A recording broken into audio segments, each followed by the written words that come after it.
Hello दोस्तों, welcome to the financial tips academy. आज आपके लिए लेके हूँ ELSS tax saving mutual funds. क्योंकि ये फाइनेंशियल ईयर का एंड आने आने वाला है। ये नवंबर का लास्ट हो गया, अब दिसंबर, जनवरी, फरवरी, मार्च।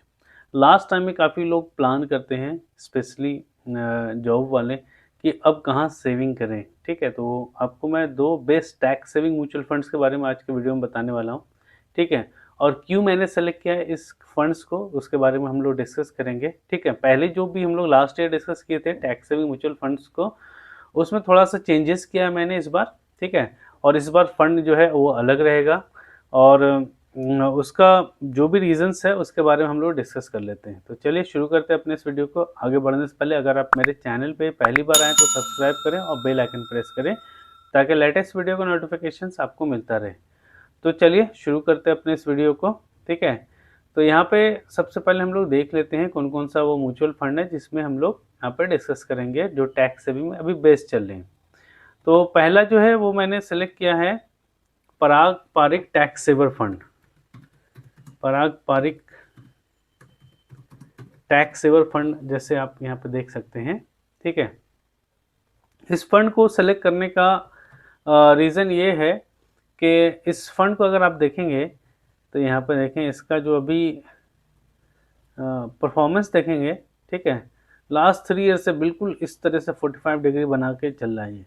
ठीक है ना, और इसका परफॉर्मेंस बहुत ही अच्छा रहा है। एक्सपेंस रेशियो 0.77 है, एग्जिट लोड 0 है, और लॉकिंग पीरियड, क्योंकि टैक्स सेविंग म्यूचुअल फंड है तो यहाँ पे आपका क्या होगा, 3 ईयर के लिए हर एक SIP बॉन्ड हो जाएगी। मतलब जिस डेट को करेंगे वो SIP या वो लमसम अगले 3 साल के लिए आपका लॉक रहेगा।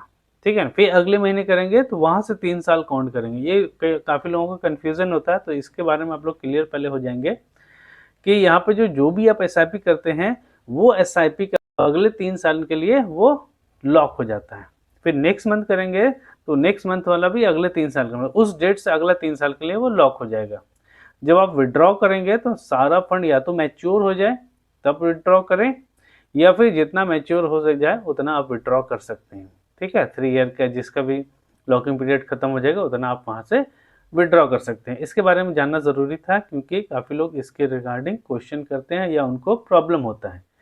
ठीक है, तो ये इंडेक्स कौन सा फॉलो करता है, निफ्टी TRI 500 इंडेक्स। तो इसका हमली जहाँ पे दो जो फंड्स मैंने लिया है उसको सीधा सीधी मैं उसका कंपैरिजन करके बता देता हूँ। ठीक है ना, तो वो ज़्यादा बेटर रहेगा और ज़्यादा बड़ा वीडियो नहीं बनेगा। ठीक है ना, जो इम्पोर्टेंट चीज़ें हैं उसके बारे में हम लोग डिस्कस कर लेते हैं। ठीक है, तो यहाँ पर मैं कंपैरिजन ऑलरेडी कर रखा हूँ एक, इससे मेरा ऐसे टैक्स और इस बार मैं हटा रहा हूँ। पिछले बार मैंने इससे सेलेक्ट किया था बट इस बार उसे हटा दिया मैंने। ठीक है, अब इस बार मैंने प्रायोरिटी पे पहले नंबर पे रखा पराग पारिक टैक्स सेवर फंड को, एंड सेकंड नंबर पे क्वांट टैक्स फंड को। ठीक है, दोनों ELSS है। ठीक है ना, एक का फंड जो है एज 4 ईयर 4 मंथ का है, दूसरा 10 ईयर 10 मंथ्स का। AUM की बात करें 2138 करोड़ का है Parag Parikh, and quant tax plan जो है वो 4957 करोड़ का है। ठीक है, अब रिटर्न की बात करेंगे तो यहाँ पे क्योंकि हम लोग यहाँ पे लॉन्ग टर्म के लिए करेंगे तो यहाँ पे जो भी देखना हमें रिटर्न वो लॉन्ग टर्म में देखना है। तो 1 ईयर का जो यहाँ पे रिटर्न है 16.88% का है, दिस वन इज 15.33 क्वांट का। ठीक है ना, पराग का 3 ईयर का 23.92% है। 5 ईयर क्योंकि इस फंड कभी हुआ नहीं है इसलिए यहाँ पे आपको रिटर्न नहीं शो कर रहा है, और यहाँ पे 3 ईयर एंड 5 ईयर में इसने क्वांट ने बहुत ही अच्छा यहाँ पे रिटर्न बना के दिया है।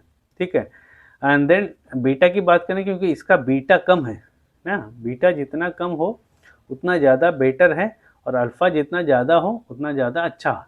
तो यहाँ पे अल्फ़ा ज़्यादा है एंड बीटा कम है, इसलिए इस दो फंड को मैंने सेलेक्ट किया है। ठीक है ना, टॉप 3 सेक्टर की बात करेंगे तो यहाँ पर फाइनेंशियल है, एनर्जी है, टेक्नोलॉजी, ऑटोमोबाइल है। इसमें भी energy, financial and health care को किया है ना। टॉप 5 होल्डिंग्स आप देखेंगे, Bajaj holding investment, coal India, Maharashtra Scooter, Axis Bank, SCL Technologies, and this one is Reliance, DLF, Aurobindo Pharma, Sun Pharma and SBI।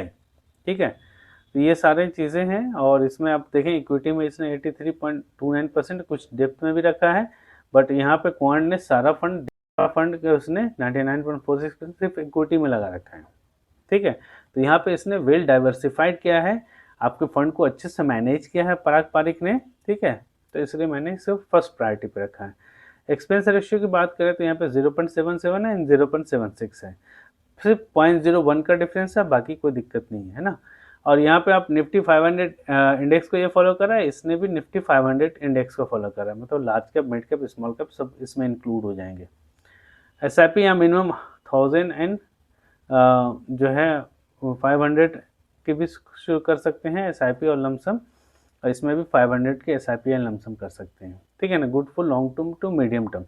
तो जो भी आप म्यूचुअल फंड्स हम यहाँ पे बताते हैं, ठीक है ना, चाहे वो आप लार्ज कैप से लें, चाहे मिड कैप से लें, चाहे स्मॉल कैप से लें, चाहे ELSS फंड लें, चाहे इंडेक्स फंड लें, तो यहाँ पे आपको करना क्या रहता है कि होल्डिंग पीरियड आपको मोर देन 7 ईयर्स रखना रहता है, ठीक है, ताकि आपका एक कंप्लीट साइकिल जो मार्केट का है वो कंप्लीट हो जाए। और किस फेज में आपको एग्जिट करना है वो भी बहुत इंपॉर्टेंट है ना। ऐसा नहीं कि मार्केट में बियर फेज चल रहा है उस टाइम आप एग्जिट कर रहे हैं, ठीक है ना। इसीलिए उतना ही पैसे लगाना है जितना कि आपको तुरंत रिक्वायरमेंट इमरजेंसी नहीं पड़े, उस हिसाब से प्लानिंग करके यहाँ पे लगानी है आपको SIP या लमसम, ताकि आप यहाँ पे होल्डिंग पीरियड जो है मोर देन 7 ईयर 10 ईयर्स यहाँ पे होल्ड कर सकें। इवन 20 ईयर्स के लिए भी आप अगर आप प्लान कर रहे हैं तो उस हिसाब से प्लानिंग करके ही यहाँ पे SIP या लमसम अमाउंट इन्वेस्ट करेंगे, ठीक है। तो ये दो फंड अभी जो टैक्स सेविंग के लिए बेस्ट चल रहे हैं, इसमें चाहे तो आप यहाँ पे ELSS प्लान के थ्रू यहाँ पे SIP या लमसम कर सकते हैं, ठीक है। लमसम करने का मेथड मैंने बता रखा है ऑलरेडी, जैसे फॉर एग्जांपल जैसे मैंने यहाँ पे अभी जो मार्केट गिरा था 26 तारीख को, ठीक है, और निफ्टी यहाँ के आसपास आ गया था, तो यहाँ पे मैंने लाइव आकर के बताया था कि 26 तारीख है ना, ये डेट देखें 26/10, तो यहाँ पे लाइव आके बताया था, लाइव देखिए वीडियो मेरा बना रखा है 26 तारीख का, यहाँ पे है ना, पहला ही लाइव मैंने वीडियो बनाया था उस दिन 26 अक्टूबर को। मैंने यहाँ पे यही बताया था कि मार्केट में क्रैश बहुत ज़्यादा नहीं आएगा, यहाँ पर आप चाहें तो लमसम कर सकते हैं, है ना, और अच्छे म्यूचुअल फंड्स में लमसम कर सकते हैं। और यहाँ पे मैंने ये भी बताया था कि यहाँ पे आपको पोर्टफोलियो बनाने का मौका मिलेगा, ठीक है। तो पोर्टफोलियो बनाने के लिए वेट करेंगे, फिर मैंने पोर्टफोलियो भी बना के दिखाया आपको, ठीक है। तो जैसे कुछ स्टॉक्स को मैंने जो बताया था यहाँ पे ब्रेकआउट स्टॉक 5, फिर यहाँ पे कुछ पोर्टफोलियो के स्टॉक्स मैंने ऐड किया था, जिसमें से कुछ स्टॉक्स मैंने यहाँ पे ऐड भी किए थे, ठीक है ना। ये अभी उसका रिटर्न आप देख सकते हैं, टोटल 14 स्टॉक्स मैंने रिकमेंड किए थे फॉर एजुकेशनल पर्पज़ के लिए, और मैंने यही बताया था इसका चार्ट पैटर्न अगर आपको समझ में आए तभी लेना है, अदरवाइज नहीं लेना है, ठीक है ना। और उसमें प्रॉफिट बुकिंग का भी नेक्स्ट वीडियो में बताऊँगा कैसे आपको प्रॉफिट बुकिंग करनी है, ठीक है। तो यहाँ पे आज जो मेन चीज़ था वो म्यूचुअल फंड्स के बारे में ही बताना था, क्योंकि ये फाइनेंशियल ईयर का एंड आ रहा है, तो ज़्यादातर लोग टैक्स सेविंग म्यूचुअल फंड्स के बारे में जानना चाहते हैं कौन सा बेस्ट चल रहा है, किसमें वो इन्वेस्ट करेंगे, ठीक है। तो चलिए आज के लिए इतना ही, मिलते हैं अपने नेक्स्ट वीडियो में। Thanks for watching financial tips. Video पसंद आए तो लाइक करें, सब्सक्राइब करें और ज़्यादा से ज़्यादा अपने दोस्तों के बीच शेयर करें।